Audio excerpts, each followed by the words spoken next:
What's up, everybody? Nate here. So it's no secret that debt in the United States has been a problem for a long time. Generations of the past struggled to keep down and eliminate debt from their budgets every single month. And today, from the United States federal government to most Americans, pretty much everybody in the United States has some form of debt. Now, over the last few years or so, Americans have breathed a sigh of relief when it comes to debt. Stimulus payments made it a lot easier for millions of Americans to finally pay off those pesky credit cards. And of course, the federal government paused mandatory payments for your mortgage and some other types of debt in the United States, like student loans. During this time, Americans really felt the freedom of spending because they didn't have all of this debt weighing their finances down every single day. However, in 2022, debt is starting to rear its ugly head once again. In fact, in February of this year, debt hit a new month-over-month record of $40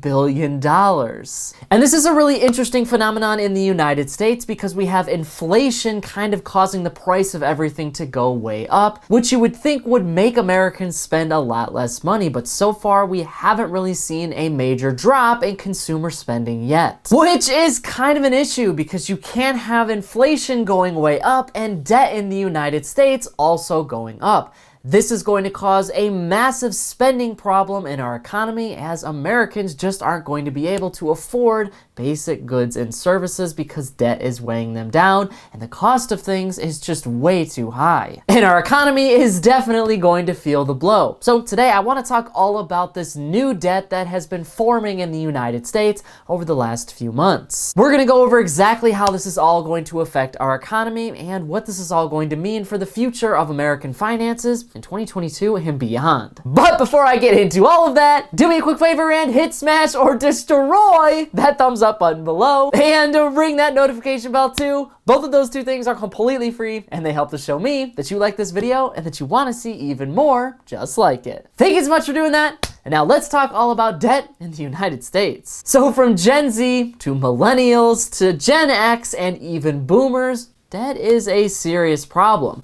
Most Americans believe that debt weighs down their financial future. And this is very much true because debt is consistent bills that Americans have to pay every single month or else they're going to pay some serious financial consequences. Well, consumer debt in the United States has been growing at a pretty steady pace over the last 6 months or so. Americans now have an overall debt amount of around $4.5 trillion, which is an annual increase of around 11%. Around 2 to 3% higher than experts and investors were expecting. Revolving debt, which includes credit cards, jumped by around 20% in February and now holds around 1.1 trillion of that $4.5 trillion worth of debt. And then the rest of the debt is all in non-revolving debt. So this is all student loans and car loans, and that grew at a rate of 8.4% and is now as high as around $3.5 trillion in the United States. So I kind of mentioned this before, but the United States had a much easier time paying off debt in 2020 and in 2021. The first reason is stimulus. The United States federal government printed trillions of dollars in stimulus checks that gave Americans checks worth thousands of dollars, and many of them paid off their credit. This brought their overall level of debt down significantly, so Americans were free up to spend more credit or to just spend money in general because they didn't have a credit card payment. And of course, there were things like the mortgage moratorium program, so Americans weren't required to pay their mortgages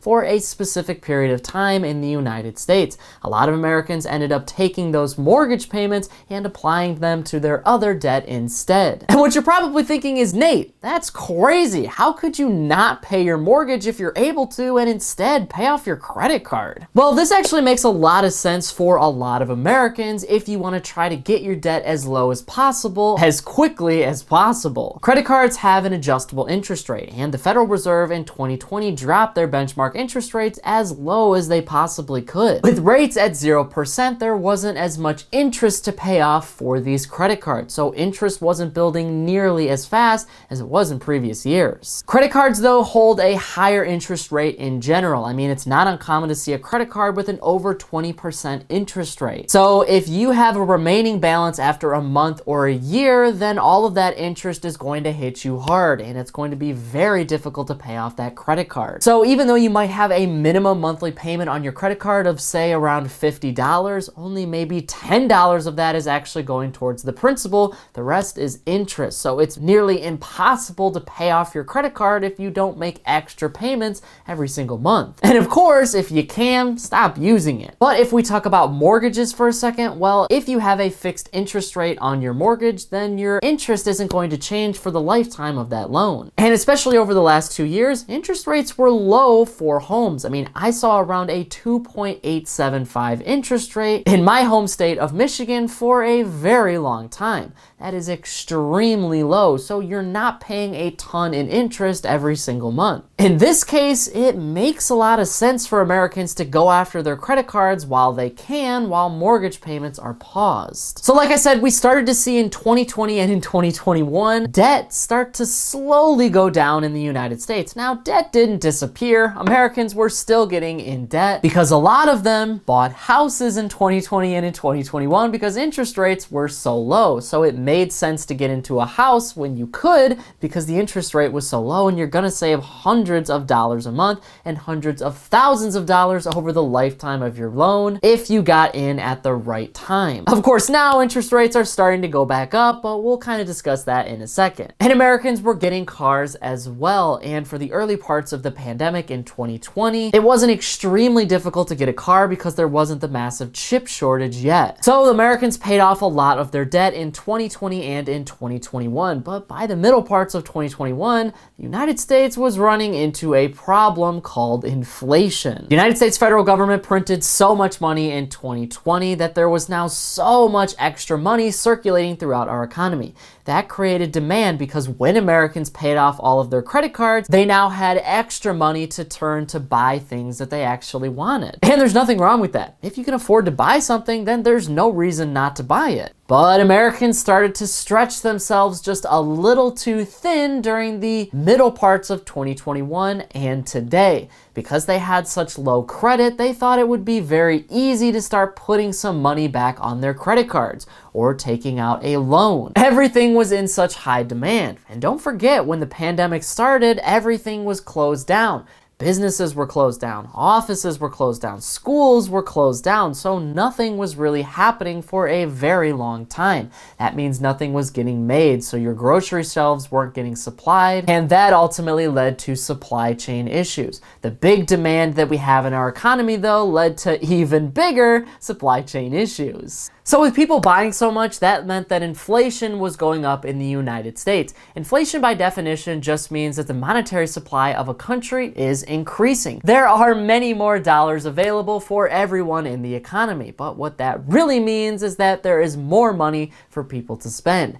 If people spend a lot more money, then the value and the buying power of every single dollar starts to go down. More people have more money now, so you have to increase prices because people are buying a lot more things, and there's an extra cost for businesses. Inflation by February 2022 was around 7.9%, an over 40-year high. And from the middle parts of 2021 to today, inflation is going up, and it's most likely going to continue to go up for a very long time. And this is where we start to run into some problems for the everyday average Americans. Americans have a lot of debt right now. They have mortgage payments, and they also have credit card debt and personal loans, not to mention student loans. President Joe Biden in April 2022 announced that he was further pushing back the mandatory deadline for student loan payments, meaning all of the interest and mandatory payments are still paused until August 2022. And student loans for a lot of Americans is sometimes hundreds of extra dollars every single month. So Americans are saving that money, and a lot of Americans, not saying everyone,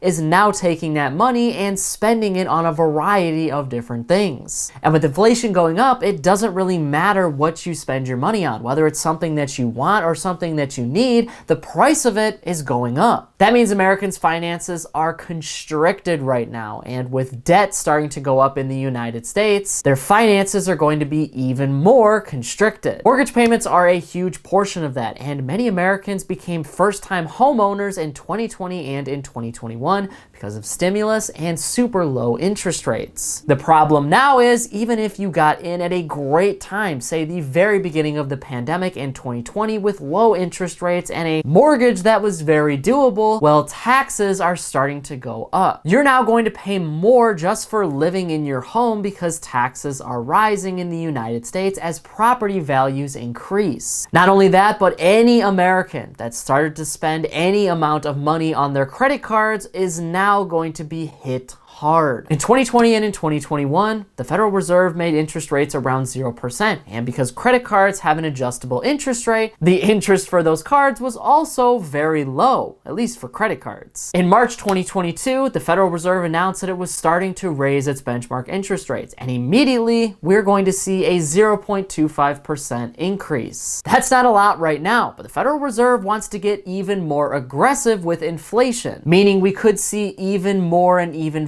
faster rate hikes in 2022 and beyond, making that credit card debt nearly impossible to pay off for many Americans. They lowered their benchmark interest rates to 0% because they wanted Americans to spend. Spending is what fuels our economy, but if Americans can't spend anything, then our economy will basically start tanking. And that is the big issue in our economy right now. We have debt going way up. And we also have inflation going way up. Many Americans don't have a lot of other income streams, like from investing or side hustles. Many of them do, but for the vast majority of Americans, their job is the only thing making them money. Inflation is outpacing wages in the United States, so every single month, Americans are losing money. But debt is only growing, and inflation is only growing while your wages are going down.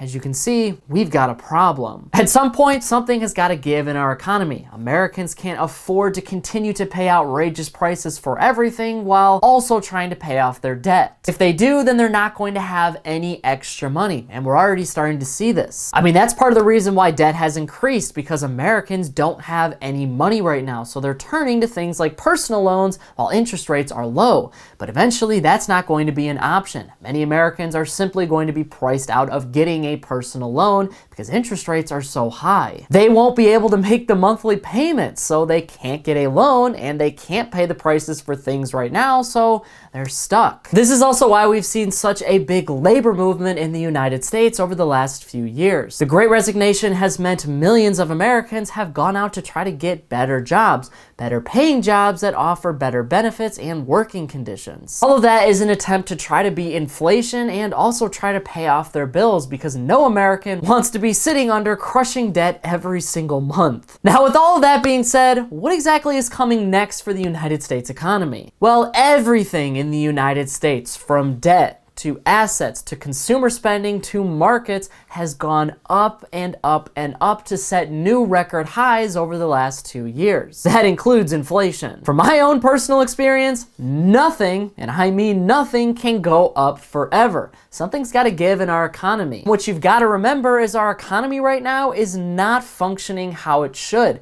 Everything is elevated beyond fundamentals. I mean, think of the housing market. There is pretty much no logical reason why housing prices continue to spiral out of control. Interest rates are going way up and buyer demand is starting to go way down. So why is the housing market still extremely hot? Well, because Americans want houses. So they're going to buy houses and push themselves to the limits of their budget and their finances in order to get one. They're doing that with everything right now because Americans have been so cooped up because of the pandemic over the last 2 years that now they're starting to spend a lot of money again, even if it goes against their budget. And again, I don't think Americans shouldn't have anything. If you can afford it, then you should be able to buy it. It's as simple as that. But many Americans are turning back to credit because they emptied those credit cards in 2020 and in 2021, so they have a zero balance. It's time to start spending again. And even if they're not buying things that they want, and instead they're buying things that they need, Americans have to face extra prices anyway because inflation is so high right now. That simply can't continue, and the Federal Reserve knows this, which is exactly why they're starting to raise interest rates anyway. They're bringing that demand down, which is ultimately going to shrink our economy, hopefully, to a normal level. That also means that businesses and Americans are gonna have a rough time for a little while. Americans are not gonna be able to get a mortgage or any other type of loan or spend on a credit card as easily as they could over the last 2 years. Inflation is going to have a lagging effect. It's not going to immediately start coming down, so Americans are going to have less money to spend on credit and less money to spend from their bank account because their job's not paying them more and everything costs way more. They're going to have to pick and choose, which means ultimately a shrinking in our economy for a short period of time. All of this points to the United States entering a recession at some point in the near to distant future. But before you freak out, I want to point out something extremely important about the term recession. In order to have an economic recession in a country, all that means is you have 2 consecutive quarters of GDP shrinking. Now, if you look at our GDP numbers over the last few quarters, they went way through the roof. The United States GDP bounced back from an economy in 2020 and in 2021 that was sinking because of the pandemic. In 2020, we had one of the shortest recessions in United States history because of money printing. The federal government printed money and the entire economy started to spend their way out of it. What I'm basically saying here is even if we do enter recession territory over the next few months or few years, you gotta remember our economy went through the roof because it was so low in 2020 and in 2021. So even if it does decrease and shrink a little bit, it's not going to be a typical recession. We're not going to have a situation like we saw during the Great Recession of 2008. The economy will feel more normal, like what we saw in 2018 and 2019 before the pandemic really changed everyone's lives. Yes, that means the stock market is going to have a negative reaction to a recession because the stock market is built for profits every single quarter. They want to make more money no matter what. Businesses want to make more money, so if they start losing money, everybody's going to be freaking out. But eventually, everything will go back to normal, even if it is a new normal. So yeah, I don't think debt is going anywhere in the United States, and in the short term, that's going to cause some serious problems. But to be completely honest with you,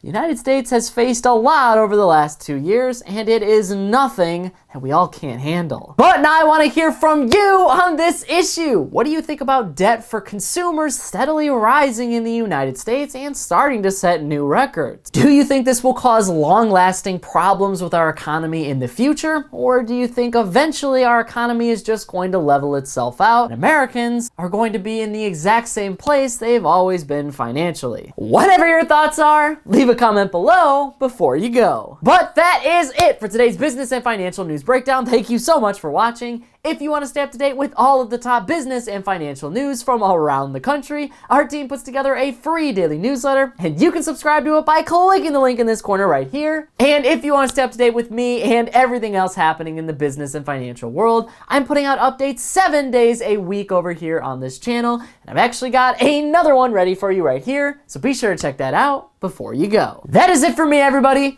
Be kind out there, and I'll see you all in the next one.